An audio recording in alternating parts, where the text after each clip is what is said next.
It's time for JSU Today, a program featuring some of the exciting people, places, and events at Jacksonville State University. With your host, Mike Hathcock. Hello, everybody. Welcome to JSU Today, a weekly program about Jacksonville State University. Coming up today, I'll be talking to Dr. Mark Fagan, the Department Head Emeritus for Sociology and Social Work at JSU. Fagan will be talking about two new books he has written, Coastal Alabama Retirement Guide and Coastal Alabama Economic History. Dr. Fagan has been studying retirement areas for 35 years and lives in Fairhope, Alabama. It's all coming up next on this week's edition of JSU Today, a weekly program all about Jacksonville State University. Today, our special guest is Dr. Mark Fagan, who retired from JSU back in 2012. But I don't think he has ever retired because he seems like he's working all the time. Mark, thanks for being on the show. It's good to see you. Thank you, Mike. I just want to start out by saying how sad I've been since March about the tornado damage to the campus. Just sad for the students, the faculty, staff, and the people in Jacksonville. Right. Because I lived here 37 years. It was my home, and spent a lot of time in and around all these buildings and the east side of Jacksonville. So, but I am so energized about seeing the progress that I saw this morning with all the rooftops being repaired, the new construction, the rebuilding. And just like the leaders in the past had to work to get this place established, such as Dr. Cole, Dr. Stone, Dr. Montgomery, Dr. McGee, Dr. Meehan. So are the new leaders, Drs. Beeler and Turner. Right. It's amazing how much progress we've made since March 19th. It really is. I'm excited about that, and it's a new chapter for Jacksonville State University. And it reminds me of things that have happened on the coast, since we're going to be talking about coastal Alabama some today, which is where I've been living the last 6 years. Through the years, there have been hurricanes that have destroyed property. Right. But in many cases, things have returned bigger, better, stronger. And a lot of the redevelopment, for instance, in Gulf Shores, Alabama, in Orange Beach in 1979, Hurricane Frederick was very damaging. Following that, a lot of people sold property, and new developers came in, and then you had the growth of the high-rises, the accommodation industry, the restaurant, tourism industry, and so it's continued until today even. So that is a model, and so everybody can look forward to a new and better, stronger Jacksonville State University. That's exactly what Dr. Beeler says, too. It's going to be bigger and better when it's redone. And, you know, we had 6,000 volunteers 2 weeks after that tornado hit. We had people from the University of Alabama, the facilities crew, Auburn, Belmont University has helped. I mean, we've got people coming from everywhere to try to help JSU get back on its feet. And that's encouraging. It's extremely encouraging. And just like it had to be built initially, and a lot of the politicians like Pete Matthews, Hugh Merrill, the people at these buildings that are damaged were named after, so too will we need the current politicians, and we'll find out who our real friends are in adversity. But the fact that the leadership here is responding to the adversity is very encouraging, and I just wanted to say that up front. Let's talk about your new books with an S, because there's two books. And this is your five now? This is number 5, that's correct. 4 and 5. And I've been researching retirees and retirement areas 35 years, basically. And I've been visiting coastal Alabama for 50 years and have always liked it. Wanted to settle down there. I won't say retire, but so we've done that. And I spent time, and I've known for years after I finished the book on the golf trail, that I wanted to do something about retiring in coastal Alabama. And I'm calling it Baldwin County and Mobile County. And so there's a picture on this one of the satellite of the two counties with Mobile Bay and the Delta, Right. and with a view of the eastern shore of Mobile Bay. And so I knew I was going to write that one. When you start looking at what retirees are looking for, you're looking at things like climate, health care, money matters, cost of living, real estate, recreational attractions, outdoor recreation, cultural attractions. And so in addition to that, I started looking at the history of Mobile County and Baldwin County, because I really felt like that was important to fully understand an area. I needed to understand the history. So I kept getting into the history more and more, and I came up with too much stuff about history on that area for a retirement guide. Right. But I thought the information was too good. It was compiled, and I had all these vintage photos from University of South Alabama archives, Alabama Department of Archives and History, Museum of Mobile, Right. etc. And so they all granted permission for me to use those photos to pull together for that book. So I ended up with one that's geared, it's a hardback, geared more for a little more educational, a little more academic, talks about how the area developed through the years, and one that's more current with what to do now and helps you answer the question is, would I find fulfillment during my retirement years in coastal Alabama? What got you into this? I mean, what made you want to do all the research that you've done about retirees? Of course, I worked in the Department of Sociology and Social Work. And you were the department head there. Department head, 32 years over there. Right. And had always been interested in economic development, because all the way back to my undergraduate minor in economics. And through my work on the Golf Trail and cleaner forms of economic development besides manufacturing and other areas, we were more looking at tourism and how tourists and retirees bring money to an area. Right. So I just got interested in where these retirees were coming from, where were they going, what kind of assets do they bring with them, what impact does that have on an area when they come, how do retirement communities develop, and we just actually made a career out of retirement, basically studying retirement, Mike. And I know you had like 111 publications. Yeah, we've done all sorts of reports, academic reports, short articles, brochures, books, booklets, all that kind of stuff. And so I enjoy writing. Right. And but I enjoy writing about what I want to write about now. Right. I've written my share of accreditation documents and those things. So so now I'm more in. But what I do is document things. I like to write about it, and then I like to show a picture. Right. It's the way I taught when I was teaching. I like to show slides and that kind of thing. I know you were a consultant to the retirement systems of Alabama, and you've been all over television, CBS, NBC, CNN, ABC. When somebody needs a expert in retirement in the southeastern United States, they call you. Well, it's been amazing the publicity we were able to generate right here from Jacksonville State University, and a lot of it coming right out of Merrill Hall.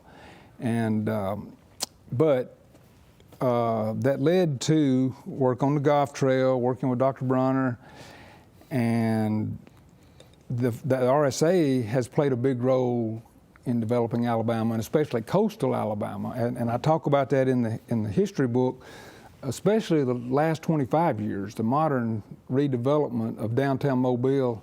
A lot of that has come from RSA's efforts, and they built a 54-hole golf course down there in 1992, and then they bought 2 older hotels, totally refurbished those, added to them, built a new office tower, bought 3 more office buildings, refurbished those into office space, and so and then they've been promoting the area, and they've had a big hand in redeveloping downtown Mobile. And of course, they've had property on the eastern shore of Mobile Bay, which is around Point Clear and Fairhope. The Grand Hotel they purchased in 1999 and have expanded and grown it, and just finished a new $35 million enhancement. Right. So they have really promoted the area for tourism. On the night of March 19th at approximately 8:30 p.m., an EF3 tornado hit the campus of Jacksonville State University, causing extensive damage. Winds reaching 150 miles per hour caused damage to 23 buildings, including Merrill Hall, which was destroyed. 50 other buildings, including the landmark Houston Cole Library, were damaged or impacted. If you would like to help with the JSU recovery effort, you can go to jsu.edu/JSUstrong. Today, a program produced by the Television Services Department here at Jacksonville State University. Here is more of my interview with Dr. Mark Fagan. Let's talk about Gulf Shores and Orange Beach. Of course, the state is in the process of rebuilding there at Gulf Shores, where a hurricane destroyed the convention center and hotel complex that was there. That's going to be big for the state of Alabama, I'm sure. It really looks good, and they've developed walking trails with boardwalks, and my wife and I were by there thinking, we want to stay there. There's an overpass now that takes you right over the main beach road, and you can get in there and hike and walk around the lakes now. Right. So, but yeah, that state park's been very important to that area since the 30s, and some of the land barons in the 30s had thousands of acres each. A guy named Meyer and a guy named Petit were two of the main ones, and so they ended up donating property for the state park, transferring property to the U.S. government for a Bon Secours wildlife refuge. Right. And so you have those preserved areas as part of coastal Alabama and the southern part of the county.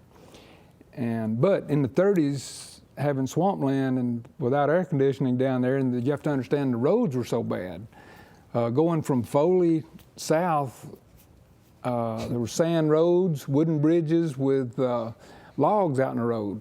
Of course, the cars weren't all that good, so access to the island was primarily by water, through from Mobile Bay around, outside into the Gulf, and through Perdido Bay. And so Fort Morgan, which is down there at the mouth of Mobile Bay, and Bear Point, which is over going out into Perdido Bay, were the main development areas until the Intracoastal Waterway was built in the 30s, and they built a bridge, and that's what turned it into an island. So, well, that is some of the best, beautiful coastal area that I know of, that state park there. And there's probably, they could make millions and millions of dollars with that property if they wanted to develop. But it's important that we keep some of that stuff pristine. You don't need 20 skyscrapers, on that property. Yeah, Orange Beach has a lot of condos, Right. And the state park has a lot of wetlands, Right. And a lot of, like as you say, green space, and they have 3 big freshwater lakes. Hiking trails are in there now, so it's very bike trails. A lot of people are taking advantage of that. Of course, Fort Morgan has the history of its old fort and the Civil War, the role it played during the Civil War, Sure. guarding the bay, and Mobile was a very popular, getting to be a more popular port by the time Civil War came around, and the Union forces wanted to take control of Mobile, and Fort Morgan and the Fort Gaines over on Dolphin Island were sitting out there to protect, and so you had blockade runners, but then you had Farragut finally led a charge up the bay, and of course the famous saying, "Damn the torpedoes, full speed ahead," until they were able to get past and get in there, and they took Fort Morgan, and they eventually took Mobile. Right. And A lot of history down there. it's amazing. If you really are interested in Alabama history, you really need to go and study the Mobile, for instance, the Delta, the Mobile-Tensaw Delta. It's this it's the drainage area for northwest Georgia, a lot of southern Tennessee, most all of Alabama, and eastern Mississippi. Millions and millions of gallons of water are coming into that bay from the rivers. Right. And it's out there. It's called America's Amazon. It's changed very little through the years because there are no roads out there. And the wildlife out there, there are 250 different types of wildlife, and the flora and the fauna are just unbelievable. The Native Americans were big in those areas, and there are actually mounds that are comparable to the Mayan ruins. There are mound complexes out there that you can only get in to see in February. So, but it's just beautiful and pristine into that area. Because Mobile Bay was really once just a river valley. Mm-hmm. The Gulf was several hundred miles further south, and they've discovered cypress forests there to document that. And as the waters increased from the Gulf and more water poured into the Bay Area from all the rivers, that river valley and the Mobile River was the main channel. Well, that's now called the shipping channel. Right. And through the years, that's had to be dredged and widened to allow more shipping in and out of Mobile. And you know, the more shipping there's been, the more downtown Mobile has flourished. But a lot of what I talk about in the Coastal Alabama Economic History book is the Bay, the Gulf, the other bays and the rivers, and how the importance of Mobile, the Port of Mobile, and the ship channel, and how that led to shipping and all that was going on within the state of Alabama. But most of the Alabama history, the French, Spanish, and the British all came up from Mobile through the river system. Are we attracting a lot of folks to coastal Alabama, retirees? Baldwin County is the #1 tourism destination in the state of Alabama. And when I'm talking about the amount of money spent. Right. And so then you add Mobile into that, and Mobile and Baldwin counties have a lot of visitors. Mobile, thanks to RSA's investment in the hotels over there and the tie to the convention center and the the cruise ship terminal that they financed, has really helped promote tourism in Mobile, and now you have more conventions and meetings that you normally couldn't have competed for. But eastern shore of Mobile Bay, talking about down around Bon Secours, the French, the Bienville brothers, who helped found Mobile and New Orleans, established the first fishing lodge in Baldwin County down at Bon Secours in 1702. From then on, tourism has been a presence on the eastern shore.